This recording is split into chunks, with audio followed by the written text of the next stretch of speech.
8 de la mañana con 7 minutos y está junto a nosotros Pedro Donoso. Él es analista y consultor político, director ejecutivo de la firma ICARE.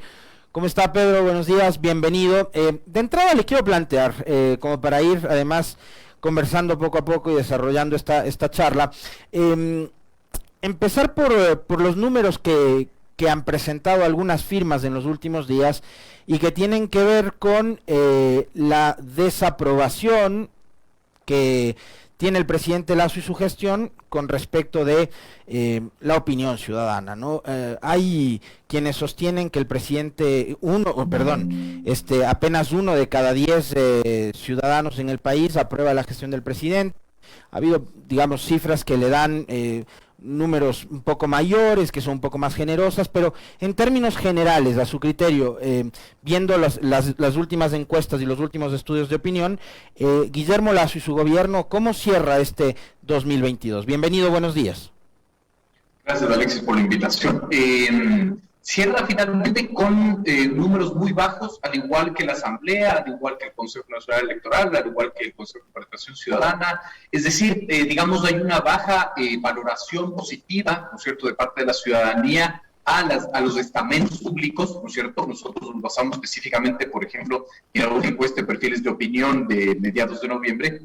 Sin embargo, más allá de entender o de visualizar, ¿no es cierto?, las bajas valoraciones que tienen los estamentos públicos, el Ejecutivo, Legislativo, incluso el Judicial, etcétera, para nosotros hay 3 cifras que son fundamentales, ¿no es cierto?, y que podrían explicar, y lo pongo como hipótesis, ¿no es cierto?, la poca valoración, ¿no es cierto?, de la ciudadanía de parte de estas entidades públicas. El primero es el altísimo pesimismo. Yo siempre repito esto. Digamos, es supremamente importante marcarle el pulso o medirle el pulso del ánimo a la ciudadanía, y estamos cerrando un año con una ciudadanía altamente pesimista, ¿no? Esta última encuesta de perfiles de opinión dice 9 de cada 10 ecuatorianos se sienten pesimistas del presente, digamos que el pesimismo a futuro es supremamente grave también, ¿no es cierto? Solo 6.79 ecuatorianos creen que la economía va a mejorar, por ejemplo. Solo 5.09 ecuatorianos creen que se va a mejorar el ámbito político. 61% cree que el desempleo va a aumentar. 80% cree que la delincuencia va a aumentar, ¿no es cierto? Entonces, claro, hay un estado de ánimo muy precario en el presente y en el futuro. Y eso hay que sumar una segunda cifra que es bastante grave, que en esta misma encuesta, y esto ya se va repitiendo a lo largo del año, vemos los trackings de perfiles de opinión, ¿no es cierto?, solo el 12% de los consultados confía en el Estado, cree en la palabra del Estado. Esto quiere decir que estamos cerrando un año donde la sociedad ecuatoriana se siente profundamente pesimista del presente, pero no tienen quien creer, porque solo 1 de cada 10 cree en el Estado, y eso de una u otra manera podría explicar las bajas valoraciones que tiene el presidente de la Asamblea.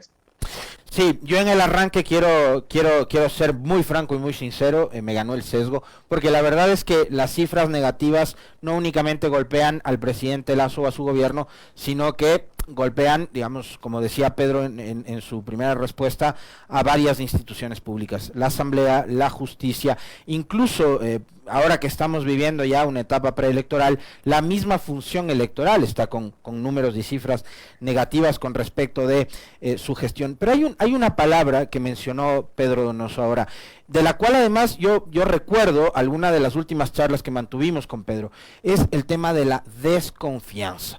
Aquí hay un asunto súper grave, que además no solo es que hay desconfianza de lo público y del Estado, sino que hay una desconfianza permanente de los ciudadanos con respecto de absolutamente todo, Pedro, y recuerdo que la última conversación nosotros la guiamos en ese sentido. Entonces, en una sociedad pesimista, en donde las autoridades o los funcionarios que están a cargo de gobierno, a todos los niveles, no hablemos únicamente del gobierno central, sino en todos los niveles de gobierno, si no confiamos justamente en quienes están solucionando los problemas de la salud, de la educación, del tránsito, de la vialidad, etcétera, etcétera, etcétera, tampoco trasladamos también trasladamos esa desconfianza con lo que pasa con el vecino, el compañero de trabajo, y tenemos esos altísimos niveles de pesimismo. Esta sociedad, así como opera, cómo funciona, cómo se desarrolla una sociedad que está con esos niveles de pesimismo tan altos y de desconfianza. Es súper importante, Alexis, lo último que usted dice, ¿no es cierto? A esta cifra de alto pesimismo, ¿no es cierto? Y poca confianza en el Estado, eso es lo que ya dijimos en el último diálogo, ¿no? La otra vez un periodista me decía, pero usted siempre repite lo mismo. Le digo, lo que pasa es que no cambia nada en el Ecuador. Es decir, y a mí me encantaría hablar de nuevas cosas, pero el pesimismo sigue estando, ¿no es cierto? La poca valoración de lo público y del Estado sigue estando presente, ¿verdad? Pero sobre todo hay que rescatar esta cifra que nos dio el Barómetro de las Américas a mediados del año, que dice que el Ecuador está también en el grupo de países en donde la confianza interpersonal es muy baja. Esto quiere decir que el ecuatoriano está pesimista del presente, no confía en el Estado y tampoco confía en su vecino y en el otro.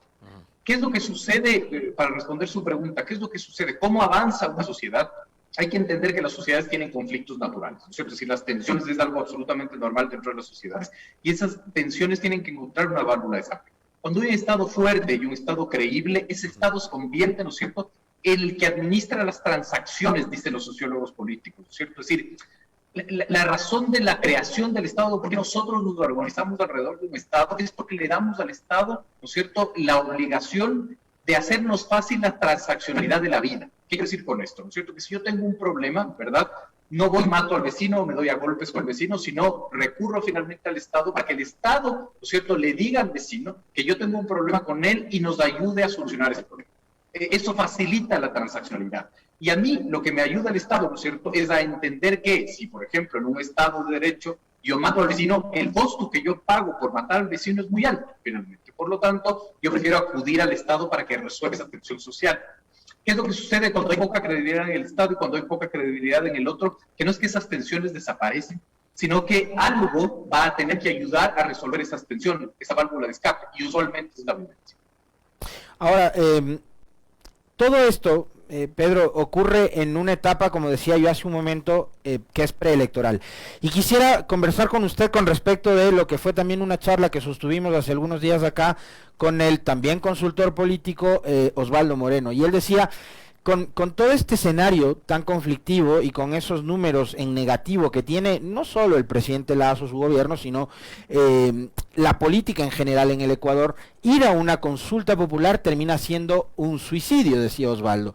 Y yo le decía que coincido parcialmente con su visión, porque en contrapartida, las últimas encuestas que hemos visto, los números a favor del sí, que es la tesis del gobierno en las preguntas planteadas para la consulta, son altos, ¿no? Entonces, ¿cómo entender aquello? O también quisiera atarlo con la última respuesta que nos ha dado, que tiene que ver con el tema del pesimismo y la confianza. ¿O es que acaso estamos tratando de manifestarnos sí justamente para ya no caer en ese pesimismo y para tratar de darle algo de confianza a un gobierno que luce bastante alicaído?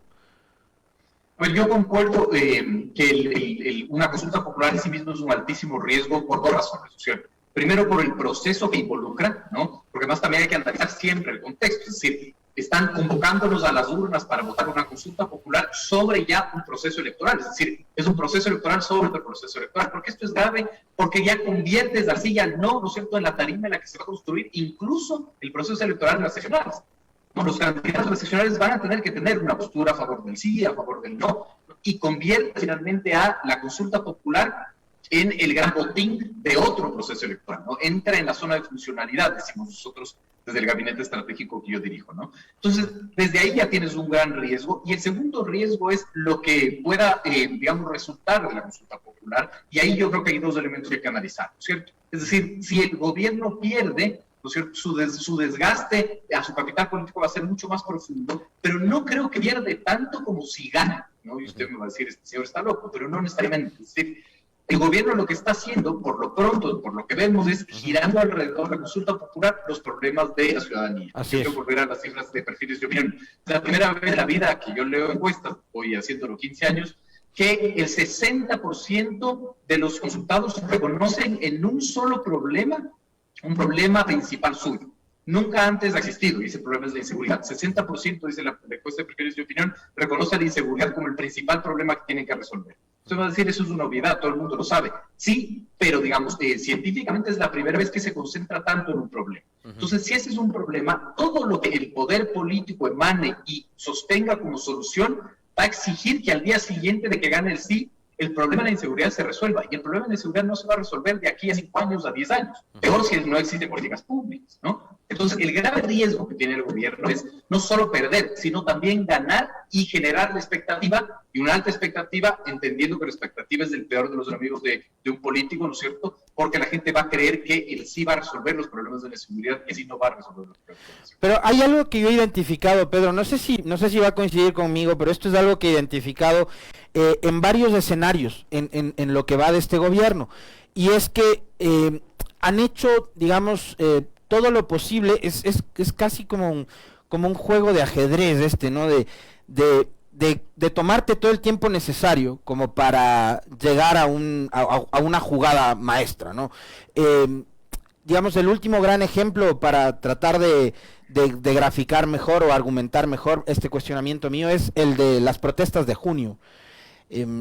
Fueron 18 días de protesta, fueron más días que los de octubre del 19, fue un conflicto social muy grave, nuevamente el país, Quito, las principales ciudades, carreteras estaban detenidas, estaban paralizadas, y teníamos por un lado al gobierno que permanentemente a través de su principal vocero, que era el presidente, convocaba al diálogo, y por otro lado, digamos, un movimiento indígena que parece que se iba fortaleciendo. Tal es así que se ha fortalecido, ¿no? Que Leonidas Issa hoy aparece como una de las principales figuras políticas con valoración positiva, lo cual es, digamos, me parece a mí en buena parte resultado de lo que sucedió en junio. Pero ¿qué hace el gobierno? Inteligentemente les dice, a ver, ya, ok, nos sentamos a dialogar y nos ponemos un plazo de tiempo de 90 días, y lo que hace es ganar tiempo. Ya se han cumplido los 90 días y yo todavía no veo, usted me va a decir, Alexis, capaz estás equivocado, estás valorando mal, si ha habido resultados, pero yo no veo resultados. Y no veo tampoco un afán de la CONAIE o de Pachacutic. Entiendo también que ellos están en este momento haciendo campaña política. Issa tiene sus candidatos en todas las provincias, no estará tan interesado en movilizar o caotizar el país como sí en llevar adelante sus estrategias territoriales para apoyar a sus candidatos. Entonces él está en clave política, no le interesará ahora mismo convulsionar nuevamente el país.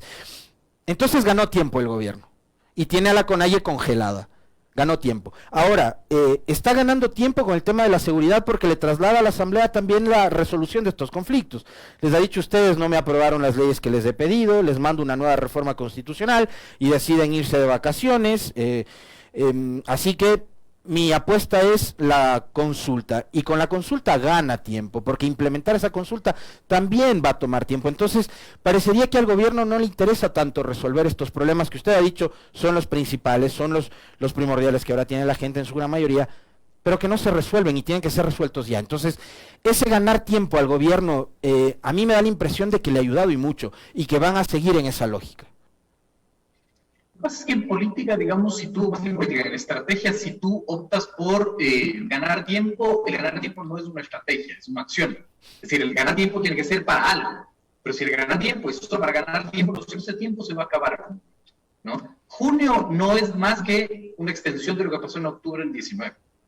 Y que la sociedad no lo supo procesar, ¿no es cierto? Es decir, como sociedad, como siempre, ¿no es cierto?, no tenemos la capacidad de entender lo que sucedió, de trabajarlo, la academia no nos pone elementos sobre la mesa, la élite política, la élite indígena, la élite sindical, la élite cultural, no nos dicen qué es lo que sucede, ¿no es cierto? Entonces, como no resolvemos ese problema, lo ponemos bajo la alfombra, pasan 2 años y vuelve a estallar, ¿no? Esta sociedad que yo siempre repito, ¿no es cierto?, de sucesos más que de procesos. Entonces, el problema no solo es dar tiempo, sino qué haces con ese tiempo y qué haces con ese resultado. Entonces, no importa que haya ganado tiempo, porque a la larga, yo concuerdo con usted, digamos, yo creo que si hacemos una proyección del 2023, para mí el 2023 se divide en 2. Lo que pueda pasar en el primer trimestre, que será nada, ¿no es cierto?, porque tiene que ver con la campaña electoral, y en las campañas electorales no sucede nada, sucede mucho, ¿no es cierto? Pero después de marzo, ¿no es cierto?, después de febrero, después de marzo, el Ecuador va a volver a retomar un proceso mucho más convulso. No nos olvidemos, por ejemplo, que en mayo no solo hay que fusionarse las nuevas autoridades seccionales y los consejeros de participación ciudadana nuevos, sino que también va a haber renovación, por ejemplo, de las autoridades de la Asamblea. Ese año va a ser muy convulso, pero el año va a estar partido en 2, ¿no es cierto? Entonces, evidentemente el movimiento indígena no va a apostar, por ejemplo, a una movilización en proceso electoral. Estamos locos, todo se va a congelar. Pero claro, el problema es ese, ¿no es cierto? Si yo gano tiempo, ese ganar tiempo es ¿para qué? Y yo creo que ese es uno de los verdaderos problemas que ha tenido, y que han tenido los últimos 3 gobiernos, el gobierno de Rafael Correa, el gobierno de Lenín Moreno, ¿no es cierto?, que establecieron un diálogo, y un diálogo como fin y no como medio, ¿no? Es decir, un diálogo para la foto, pero nadie nos explica en qué se extrapola ese diálogo, cuáles son las políticas públicas, qué leyes van a emanar de ahí, ¿no?, cuáles son los resultados, cuál es el cronograma, cuál es la metodología. Otra vez, digamos, el diálogo se convierte finalmente en el titular y no en una herramienta para bajar las tensiones. Exactamente, o sea, yo a lo que iba es a eso, ¿no? ¿Cuáles son finalmente los resultados? Porque ganas tiempo, pero digamos, no se ve una cosa en concreto. Ahora, con el estado de ánimo de la gente que es, digamos, pesimista, con pocas expectativas de que la cosa pueda mejorar, con esto último que nos ha dicho Pedro Donoso, de que el 2023 va a empezar con un proceso electoral y nos va a tomar hasta marzo y mayo, donde nuevamente se tengan que renovar autoridades en la Asamblea y demás, como para volver a tomar algo de calma y demás. Estamos viviendo una campaña electoral. ¿Cómo ha visto Pedro también, que conoce mucho sobre comunicación política y demás, el desarrollo de esta pre-campaña, porque todavía no es que arrancamos, digamos, con todo, porque eso empezará a partir del 3 de enero, pero ya los candidatos han empezado, ¿no?, a hacer agenda de medios, agenda en territorio y demás. ¿Cómo ha visto usted, digamos, la puesta en escena también, los discursos, las propuestas, la participación en redes sociales de los candidatos que aspiran a ganar prefecturas y alcaldías? Digamos, así como yo sostengo que el 2023 no va a empezar en enero, sino empezará en marzo, abril, ¿no es cierto? Creo que aún la campaña, digamos, en sí mismo, o incluso la misma pre-campaña, aún no ha empezado, ¿no? Yo creo que hay muchísimo desorden. Me voy a enfocar, por ejemplo, en Quito, ¿no? En Quito, digamos, hay muchísimo desorden, digamos, en la identificación de candidatos, en las narrativas. Yo le escuchaba ayer al vicepresidente del Consejo Nacional Electoral decir que incluso no hay, digamos, ya la validación de parte del Tribunal Contencioso Electoral de las candidaturas. Es decir, aún seguimos sin tener claridad de quiénes van a ser los candidatos o no, porque hay recursos pendientes, ¿no? Algo similar que pasó en el 2019. Entonces, claro, lo interesante finalmente es que ahorita hay un desorden muy profundo que puede ser característico del inicio de una campaña, ¿cierto?, en nombres, en narrativas, aún, digamos, las cosas no están en cauce. Y lo interesante finalmente es que los candidatos se esperan ahorita por lanzar encuestas, entendiendo además la herramienta no puede medir si aún no ha empezado la campaña. Es decir, es interesante. Por ejemplo, en Quito y en Pichincha, ¿cierto?, la misma encuesta de perfiles de opinión nos dice que, claro, el 90%, más o menos, entre el 80 y el 90% aún no tienen decidido su voto. Y los que ya tienen decidido su voto, hay un 40% que va a votar nulo. Entonces, es muy pronto aún para definir específicamente, ¿no es cierto?, para entender cómo se va desarrollando la dinámica. Pero, digamos, eso está extrapolado a otras ciudades. Por ejemplo, Guayaquil está clarísimo, ¿cierto? La intención de voto está mucho más clara, el nulo es muy bajo, digamos, la intención de voto, por ejemplo, para Citia Viteri está mucho más claro. Entonces, es interesante ver cómo los procesos, digamos, electorales son tan distintos de ciudad a ciudad, ¿no? Por ejemplo, hablábamos de la baja valoración en general de todos los estamentos públicos, sí, pero por ejemplo en Guayaquil no. En Guayaquil hay una alta valoración para la alcaldía y hay una alta, digamos, credibilidad en la alcaldía, por poner un ejemplo, digamos, ¿no? A diferencia de Quito, en donde hay una baja valoración en la alcaldía, una baja valoración en la prefectura, por ejemplo, etcétera. Entonces, es interesante porque ahorita todo está tan desordenado que es muy difícil definir. Yo le hablaba del tema redes sociales. Mucho se comentó en el 2021 en la presidencial sobre, por ejemplo, lo que significó el TikTok para algunos candidatos.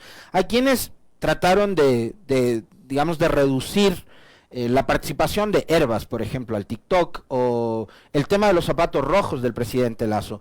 Ahora, ¿cómo va a influir, considerando que hay además un nuevo segmento del electorado que es bastante joven, que está permanentemente también informándose a través de estas nuevas plataformas digitales y demás? ¿Cómo va a influir ahora, por ejemplo, el producto del TikTok, de lo que conocíamos antes como el Facebook o el mismo Twitter, que es más político y que es una burbuja más chiquitita? ¿Cómo valora eso, Pedro, y la participación de los candidatos y de los políticos en general en esta nueva elección?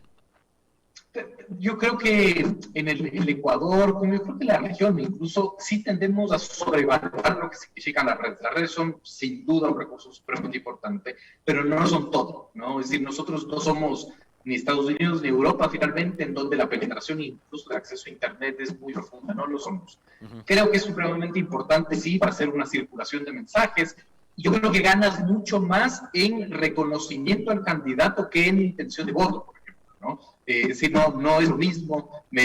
Yo concuerdo con usted que es una locura reducir, por ejemplo, no sé si decir la alta votación, sino la votación que tuvo Eras a solamente el TikTok. Eso se va a desconocer, digamos, la organización que tuvo el Sierra Democrática en ese entonces, el fenómeno de la tercera vía, correísmo, anticorreísmo, es decir, es mucho más profundo, ¿no? Yo creo que, digamos, las campañas o las estrategias de campaña, yo no soy experto en materia electoral, pero digamos, algo puedo opinar al respecto. Yo creo que la intención de esos procesos son más que intención de voto, reconocimiento, es decir, es el primer peldaño, ¿no es cierto? Yo necesito que reconozcan a mi candidato, que sepan quién es, que sepan que es candidato, y después en el proceso quizás más territorial, por ejemplo, más de puerta a puerta, voy asegurando la intención de voto, ¿no? Pero son procesos que tienen que estar concatenados y que hay que entender el orden, porque si uno cree que el orden finalmente es después, al principio ve los territorios y después TikTok refuerza, creo que ahí va a tener como una confusión. A su criterio, el ingreso de Andrés Seminario a la Secretaría General de Comunicación tras la salida de Pipo Lazo y lo que dejó Eduardo Bonilla en su paso también, ¿le resultó más beneficioso al presidente Lazo? Yo veo que hoy el presidente es un poco más certero en su estrategia de comunicación, digamos así superficialmente, pero usted que es un especialista en esta materia, Pedro, ¿cómo ha visto la incursión de Andrés Seminario manejando la comunicación gubernamental? Yo ahí voy a ser como quizás muy crudo, ¿no? No ha cambiado nada, y no ha cambiado nada porque, y lo repito siempre, el problema del gobierno no es un problema de comunicación. Es decir, complica finalmente que al final del 2022 la ejecución presupuestaria de un ministerio como el Ministerio de Energía está en el 30%. ¿Qué TikTok te sirve para justificar eso? Es decir, no te sirve nada, ¿no es cierto? ¿Qué te sirve para ocultar finalmente que no existen 5 políticas públicas que resuelvan el verdadero problema de la ciudadanía? Es decir, el problema no es de comunicación. La comunicación es lo menos importante de lo más importante. Pero si no hay gestión, ¿qué puede comunicar, sea Andrés Seminario o sea el que sea? Es decir, no puede haber comunicación si no hay una buena gestión, o si no hay gestión en general.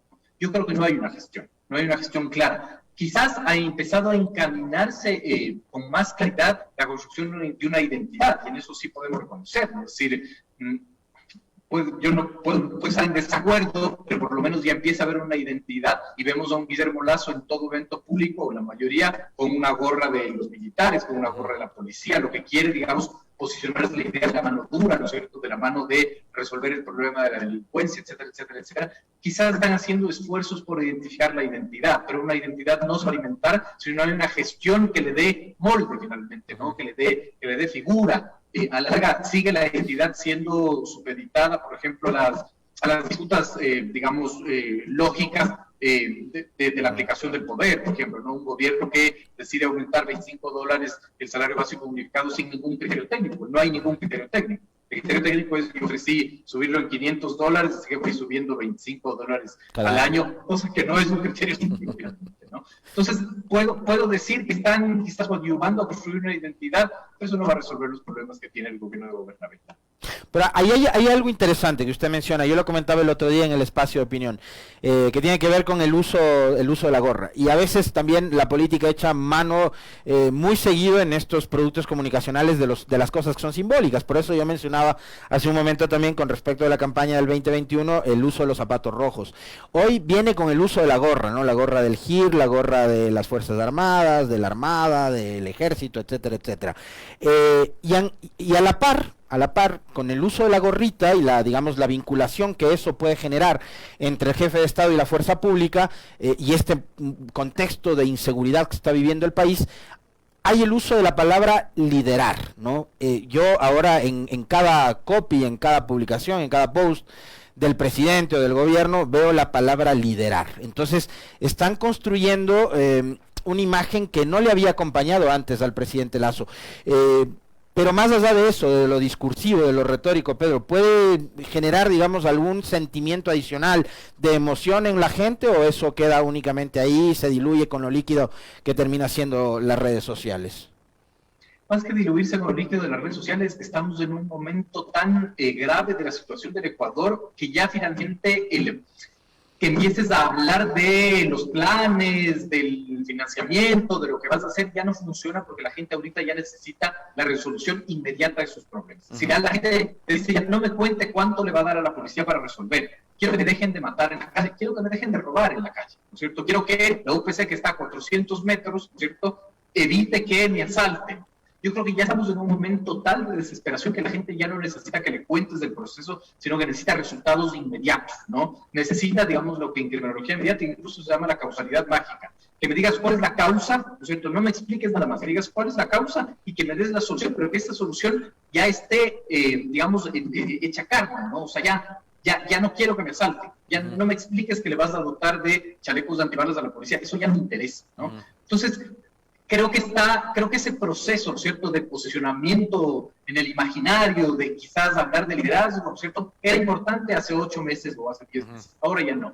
Ahora, digamos, ya el gobierno está contra la espada y la pared en una, digamos, yo creo que en un escrutinio mucho más crudo de parte de la ciudadanía para resolver sus problemas y resolver un problema que para mí es casi irresoluble, que es la inseguridad, ¿no es cierto? Porque además el gobierno solo opta por establecer estos planes, programas y proyectos desde la mirada castrense, desde la mirada policial, pero yo no veo hasta ahorita una política pública que resuelva el problema verdadero que es la ruptura del tejido social, ¿no es cierto? ¿Dónde está la inversión social, etcétera? Entonces, claro, pueden darnos un montón de cifras, ¿verdad? Pero si no vemos realmente y si la gente no lo siente, yo creo que no va a permear finalmente la ciudadanía. Y eso puede terminar pasándole factura a los candidatos que, digamos, hoy estén apoyados por el movimiento Creo y por el movimiento de gobierno. ¿Cómo cree Pedro Donoso que cuál es la suerte que van a correr los candidatos del gobierno en estas elecciones seccionales? Sin duda, y por eso no hay ningún candidato del gobierno. Si usted hace un barrido, nadie dice yo soy el candidato de Lazo, yo soy de Creo, no sé, nada. Ahí se ponen las alianzas, por ejemplo, ¿no es cierto?, como una estrategia.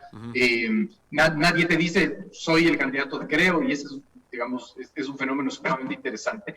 Y más allá de eso, ¿no es cierto?, yo no veo ningún candidato fuerte de parte del Ejecutivo en las principales ciudades del país. Es decir, no, el Ejecutivo no va a tener un buen resultado en las seccionales, ¿no es cierto? Creo que esa es una apuesta que yo no entiendo, digamos, la razón, porque es lógico que en política entiendas que uno solo puede hacer un gobierno sólido, ¿verdad? No solo puede hacer, pero te beneficia el hacer un gobierno sólido con apoyo de gobiernos seccionales, ¿no? Gobiernos intermedios, que conocen el territorio, que suben información, es decir, que te ayudan, por ejemplo, las gobernaciones a entender los fenómenos, a bajar las tensiones, etcétera. Yo creo que el gobierno le está apostando absolutamente todo al proceso de la consulta popular y, otra vez, digamos, ese es un altísimo riesgo.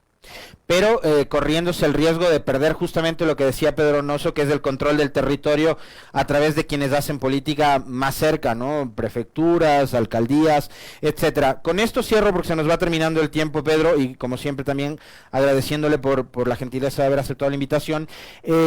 Las figuras de Correa y de Isa, que yo le mencionaba hace un momento, o la de Nebot, que también entiendo tiene una buena valoración, ¿podrían convertirse también en actores en la próxima elección, entendiendo que esta elección seccional, local, es diferente de la que se vivió en 2021? Es una gran pregunta, yo creo que hay que medirlo, ¿no es cierto?